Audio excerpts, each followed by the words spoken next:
नमस्कार दोस्तों, स्वागत है आपका चैनल पे। आज अपना एक नया टॉपिक पॉलिटी का स्टार्ट कर रहे हैं।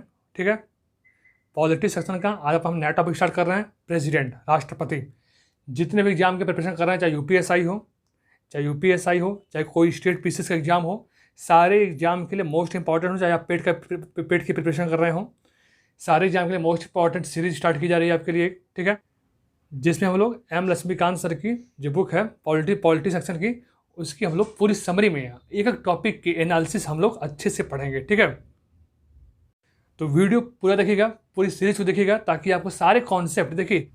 लेकिन आपको कॉन्सेप्ट पता होना चाहिए। अगर आपको सारे कॉन्सेप्ट अच्छे से पता होना चाहिए। आप आर्टिकल तो रट लेते हैं, लेकिन आपको कॉन्सेप्ट ही आपका क्लियर नहीं होता है। ठीक है, पॉलिटी सेक्शन में तो आप अच्छे से इस पूरी सीरीज को देखिएगा, ताकि अगर आप इस पूरी सीरीज को अच्छे से फॉलो करेंगे, अच्छे से देखेंगे, तो ये जान लीजिए कि आपकी एग्जाम में क्वेश्चन पॉलिटी से बहुत कम गलत होंगे।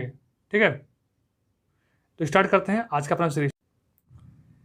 राष्ट्रपति, प्रेसिडेंट। ठीक है, भाग 5। किसे? भाग 5। आर्टिकल 52 से 78 तक, अनुच्छेद 52 से 78 तक संघ की कार्यपालिका का वर्णन किया गया है। किसकी कार्यपालिका का? संघ की कार्यपालिका का। मोस्ट इंपॉर्टेंट आपसे पूछा जाता है। आर्टिकल 52 से 78 तक संघ की कार्यपालिका का वर्णन किया गया है। अगर आपसे पूछा जाएगा एग्जाम में कि संघ की कार्यपालिका का वर्णन कब से कहाँ तक किया गया है, तो बताएंगे आर्टिकल 52 से आर्टिकल 78 तक, अनुच्छेद 52 से अनुच्छेद 78 तक। ठीक है, संघ की कार्यपालिका का वर्णन किया गया है। इंपॉर्टेंट है आपके लिए। ठीक है, सारे पॉइंट, इसमें जितने पॉइंट लिखेंगे सब आपके एग्जाम के पॉइंट ऑफ व्यू से मोस्ट इंपॉर्टेंट हो, चाहे आप कोई भी एग्जाम की प्रिपरेशन कर रहे हो। ठीक है, संघ की कार्यपालिका में कौन कौन शामिल होते हैं? अब देखिए, एक चीज़ याद रखिएगा। अगर आपसे पूछा जाए जैसे संघ की कार्यपालिका शब्द का वर्णन किया गया है, तो संघ की कार्यपालिका में कौन कौन शामिल होते हैं? ठीक है, इसमें एक चीज़ आप याद रखिएगा। इसमें राष्ट्रपति, उपराष्ट्रपति, प्रधानमंत्री, मंत्रिमंडल और महान्यायवादी, इतने लोग शामिल होते हैं। किसमें? संघ की कार्यपालिका में। कितने लोग? राष्ट्रपति, उपराष्ट्रपति, प्रधानमंत्री, मंत्रिमंडल और महान्यायवादी, ये सभी लोग क्या होते हैं? शामिल होते हैं। और जो राष्ट्रपति होते हैं, राष्ट्रपति क्या होते हैं? भारत का एक राज्य प्रमुख होता है। राष्ट्रपति भारत का एक राज्य प्रमुख होता है। ये क्या होते हैं? ये भारत के प्रथम नागरिक, ये के फर्स्ट सिटीजन, प्रथम नागरिक होते हैं। फर्स्ट सिटीजन ऑफ इंडिया कौन है? भारत के राष्ट्रपति। ठीक है, नेक्स्ट क्या है? राष्ट्रपति का निर्वाचन। राष्ट्रपति का निर्वाचन आपको पता होगा। देखिए, अनुच्छेद की बात अभी हम नहीं कर रहे। अनुच्छेद की बात आपको जब पूरी हम जो इस सेक्शन को ख़त्म कर लेंगे, पढ़ लेंगे, तो हम लोग सारे अनुच्छेद की एक अलग से लिस्ट बनाएंगे। आपको पीडीएफ दी जाएगी इसकी। ठीक है, इस पूरे लेक्चर की पीडीएफ अगर आपको चाहिए तो आप कमेंट करेंगे, तो आपको पीडीएफ भी इसकी दी जाएगी। संसद के दोनों सदनों के निर्वाचित सदस्य। राष्ट्रपति के निर्वाचन में कौन कौन भाग लेते हैं? पहले मोस्ट इंपॉर्टेंट था, आप इस चीज़ को अक्सर एग्जाम में गलती करते हैं, आप ध्यान दीजिएगा इसमें। पहला, संसद के दोनों सदनों के निर्वाचित सदस्य। दूसरा, राज्य विधानसभा के निर्वाचित सदस्य। तीसरा, केंद्र शासित प्रदेश दिल्ली और पुडुचेरी। किसने? दिल्ली और पुडुचेरी विधानसभा के निर्वाचित सदस्य। कौन कौन शामिल होते हैं? संसद के दोनों सदनों के निर्वाचित सदस्य, यानी लोकसभा और राज्यसभा।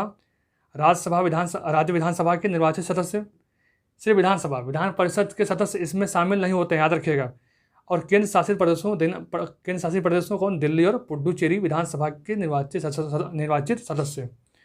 कौन कौन से? दिल्ली और पुडुचेरी विधानसभा के निर्वाचित सदस्य। बाकी देखिए, जितने यूनियन टेरिटरी हैं, केंद्र शासित प्रदेश हैं, सिर्फ उसमें दो। कौन कौन से? दिल्ली और पुडुचेरी।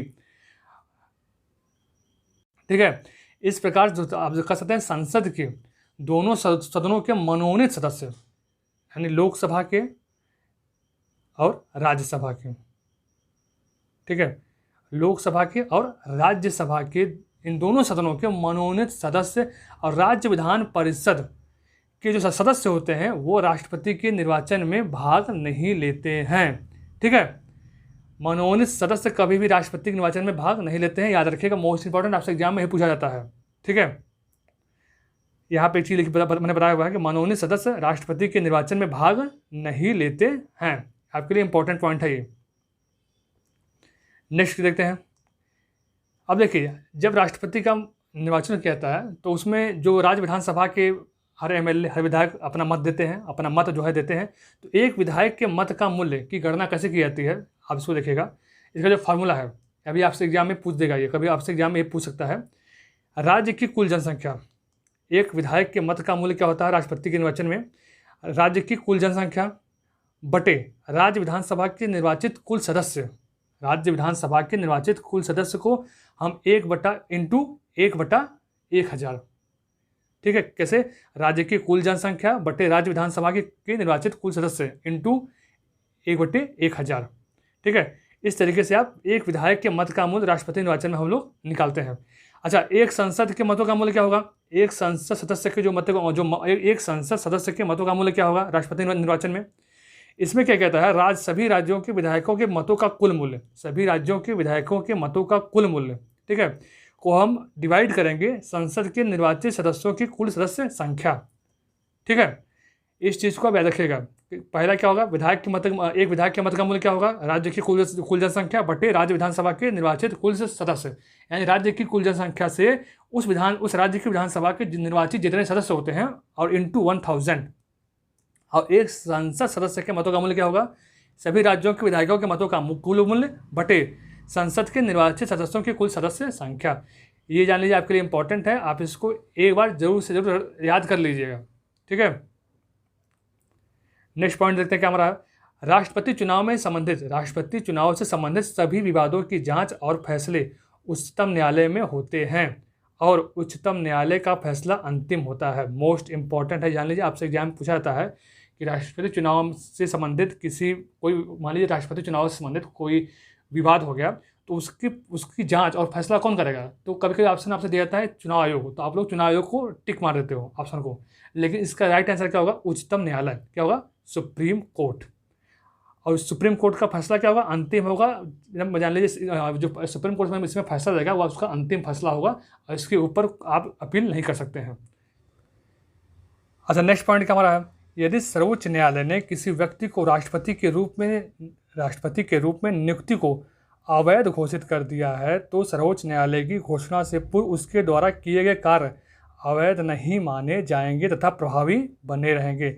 सपोज कीजिए कि अगर सुप्रीम कोर्ट ने किसी व्यक्ति को राष्ट्रपति के प्रेसिडेंट के पद से राष्ट्रपति की उसकी नियुक्ति हुई है उसको अवैध घोषित कर दिया, ठीक है। तो सर्वोच्च न्यायालय की जब सर्वोच्च न्यायालय जब डिसीजन देगा उससे पूरा अगर उस राष्ट्रपति जो राष्ट्रपति थे उसके पहले उस राष्ट्रपति द्वारा किए गए कार्य वो क्या होंगे? वो प्रभावी बने रहेंगे, वो कार्य खत्म नहीं किए जाएंगे, वो कार्य जो है प्रभावी बने रहेंगे, ठीक है। इंपॉर्टेंट है, आपसे एग्जाम में देखिए जो एक्सेप्शंस होते हैं, जो अपवाद होते हैं क्वेश्चंस, वही क्वेश्चन आपसे एग्जाम में पूछे जाते हैं। अब पहले था कि आपसे आर्टिकल डायरेक्ट पूछे जाए, ठीक है, आप आर्टिकल पूछे जाए डायरेक्ट कि इसमें बताइए इस आर्टिकल में क्या दिया गया है। अब वो क्वेश्चन का ट्रेंड बदल रहा है, ठीक है, तो आपको अपने अनुसार कॉन्सेप्ट पे फोकस करना चाहिए। आर्टिकल आपको सारे बताए जाएंगे, ठीक है, लेकिन आप कॉन्सेप्ट अच्छे से दिमाग में रट लीजिए, दिमाग में बैठा लीजिए, ठीक है। और एक चीज़ याद रखिएगा, इंपॉर्टेंट आपके लिए भी है कि राष्ट्रपति के चुनाव के लिए नामांकन के लिए उम्मीदवारों के कम से कम 50 प्रस्तावक और 50 अनुमोदक होने चाहिए, यानी 50 प्रस्तावक होने चाहिए और 50 अनुमोदक होने चाहिए, ठीक है। ये आपके लिए कुछ इंपॉर्टेंट पॉइंट है। इसकी पीडीएफ आप कहेंगे तो आप कमेंट बॉक्स में कमेंट करेंगे तो आपको इसकी पीडीएफ भी मिल जाएगी, आपको दे दी जाएगी, ठीक है। अब आपको इसी चैनल के माध्यम से जितने भी सीरीज़ है पॉलिटी की, जो कॉन्सेप्ट बेस सीरीज, जो कॉन्सेप्ट पे पूरा बेस है, जो कॉन्सेप्ट बेस पूरी सीरीज है, वो आपको पूरी अच्छे से पढ़ाई जाएगी। एम लक्ष्मीकांत सर की जो बुक है पूरी बुक को कवर की जाएगी और अच्छे से कॉन्सेप्ट पे आपका यूपीएससी का एग्जाम हो, आप यूपीपीसीएस दे रहे हो, चाहे कोई भी एग्जाम आप दे रहे हो, आपके लिए सारी चीज़ें कॉन्सेप्ट पे आपको पढ़ाई जाएंगी, ठीक है। वीडियो आपको अच्छा लगा तो लाइक जरूर कीजिएगा और चैनल को सब्सक्राइब जरूर कीजिएगा ताकि आपको ऐसे वीडियो की नोटिफिकेशन आपको इस चैनल के माध्यम से मिल जाए, ठीक है।